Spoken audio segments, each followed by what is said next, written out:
Nih banget tuh omongan-omongannya, menghina Islam terang-terangan, menghina Rasulullah SAW, bilangnya pedofil, menghina ini, ngajakin cara hubungan intimnya, biologisnya tuh dengan kayak, maaf ya, dan seterusnya. Ini kan banyak banget nih. Udah masuk penjara tuh ngomong gitu. Lah yang masukin siapa? Ya, Allah yang masukin. Nah itu baca Ngomong tuh. dong, apakah Anda semua... Itu ada catatan kaki di sebuah ayat dalam Bible. Di 1 Yohanes 5 ayat 7. 1 Yohanes 5 ayat 7. Itu Ini catatan kakinya ya. catatan kakinya ya. Jadi ini Bible-nya yang Studi Bible. Jadi sahih nih ya. Ya sohi lah. Dari kalangan mereka sendiri. Oke. Coba bacain. Dia enteng banget ngomongnya. Gue dari tadi tuh tarik napas mulu.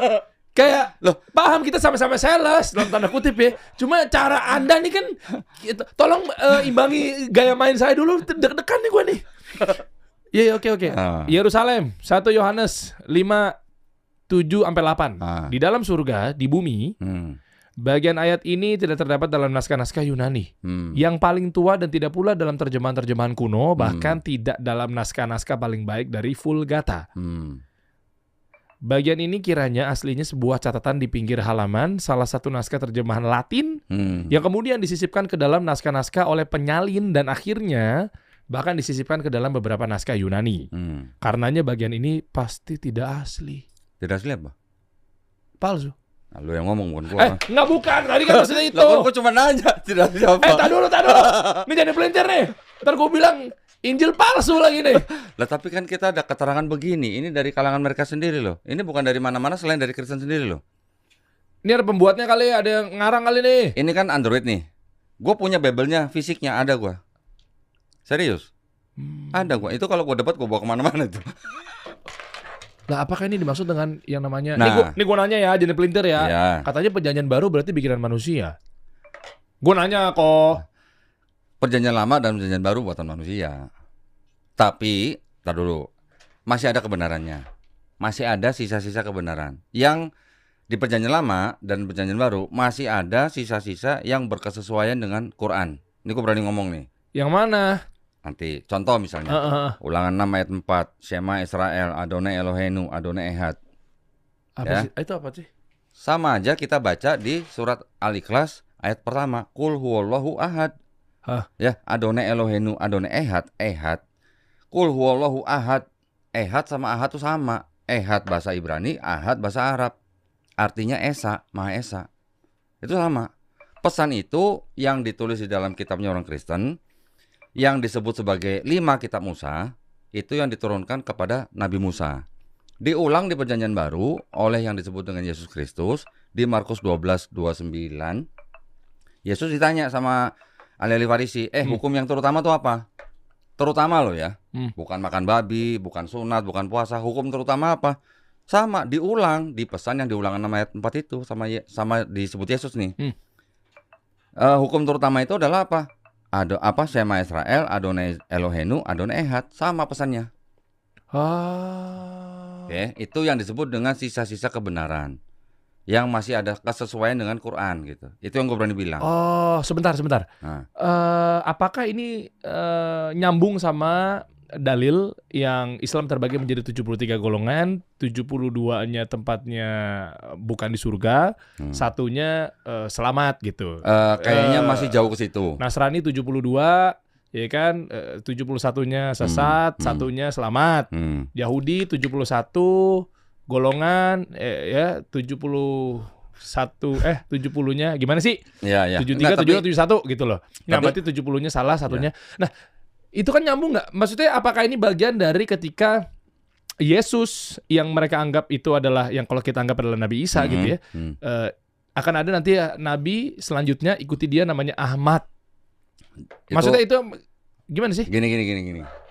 Di Quran memang dijelaskan Nabi Isa alaihissalam menyebutkan nanti akan ada Nabi yang bernama Ahmad di Quran. Kalau di dalam kitab mereka tidak ada nama Ahmad atau nama Muhammad SAW. Namanya tidak ada. Terus? Ya, tetapi di surat Al-A'raf ayat 157 kan dijelaskan mereka beriman kepada nabi yang ummi yang namanya tertulis di dalam Taurat dan Injil. Yang dimaksud dengan Taurat dan Injil ini menurut Quran yang mana? Bible yang mana gitu. Ya, ini agak panjang nih sebenarnya ini. Oke. Jadi kalau setelah kita pelajarin, ya Bible-nya orang Yahudi, Bible-nya orang Kristen. Ternyata yang disebut dengan Taurat, Zabur, Injil di dalam Quran, gue berani ngomong, itu bukan Bible-nya orang Yahudi, bukan Bible-nya orang Kristen. Tapi? Ya, itu adalah memang kitab mereka sendiri gitu.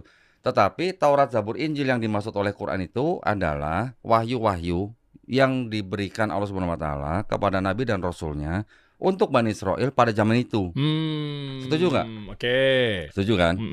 Pertanyaannya kan jadi begini, apakah Taurat, Zabur, Injil yang disebut Quran itu Bible-nya Yahudi dan Bible-nya Kristen? Nah, itu yang harus kita cek. Kan kita harus pelajarin nih siapa yang nulis, kapan ditulis, kapan disusun. Betul kan? Bible-nya orang Yahudi disusunnya kira-kira tahun 450 sebelum Masehi. Oke. Ya, abad kelima nih sebelum Masehi ini. Oke. Musa hidupnya tahun abad berapa? Kan abad 14, abad 13 sebelum Masehi. Jaraknya jauh nih, hampir 1 milenium nih. Nah, yang menyusun siapa? Ini adalah orang-orang Yahudi yang memang pada waktu itu setelah pulang atau masih berada di dalam pembuangan Babel. Ya, di Babel mereka sendiri ceritain bahwa orang-orang Israel itu setelah dikalahkan, setelah mereka menjadi kerajaan sendiri, setelah Raja Salomo meninggal, Israel terpecah menjadi utara dan selatan, kemudian utara dikuasai oleh Assyria di abad ke-8, kemudian baru kira-kira di abad ke-6 dikuasai oleh Babilonia, semua Israel, mereka dibawa ke Babilonia atau disebut dengan pembuangan Babel. Setelah itu Babilonia dikalahkan oleh Persia, baru mereka boleh pulang ke tanah Kanaan atau Palestina. Nah, pada saat itulah yang namanya kitabnya orang Yahudi itu yang disebut dengan Tanakh baru mulai disusun. Oh, itu ya sejarahnya ya? Nah, itu selesainya kira-kira 450 sebelum Masehi. Iya. Kitabnya orang Yahudi itu disebut dengan Tanakh. T-A-N-A-C-H atau KH lah ya. Tanakh itu singkatan Torah, Nevi'im, Ketuvim. Torah itu disebut dengan 5 kitab Musa. Kejadian, Keluaran, Imamat, Bilangan, Ulangan. Tadi yang saya sebut Ulangan tuh yang di sini nih, Ulangan 4 nih, yang pesannya sama. Kemudian ada kumpulan kitab-kitab lagi namanya Nevi'im, Nevi, Nabi, Nevi sama kan? Itu adalah kitab nabi-nabi. Nanti ada nabi besar, nabi kecil, ada Yesaya, ada Yeskiel, ada Yeremia, ada Hagai, Maleaki, Habakuk dan segala macam. Lukas Perjanjian Baru. Ini saya cuma baru ngomongin kitabnya orang Yahudi nih. Matius juga baru. Bukan Kristen nih. Matius, Lukas itu baru ya? Itu punya orang Kristen. Oke. Ini gue lagi ngomongin kitabnya orang Yahudi. Setelah itu ada kelompok yang terakhir disebut dengan kitab-kitab Ketuvim. Ketuvim itu tulisan orang-orang bijak lah. Termasuk di dalamnya nanti ada kitab yang disebut dengan Mazmur. Kita taunya Zabur. Pertanyaannya kan gini, apakah Musa yang menulis 5 kitab Musa tadi itu? Apakah Daud yang menulis Zabur? Ya, ini baru kitabnya orang Yahudi. Setelah jadi kitab mereka, namanya Tanakh, di abad ke-3 sebelum Masehi, itu diterjemahkan dari bahasa Ibrani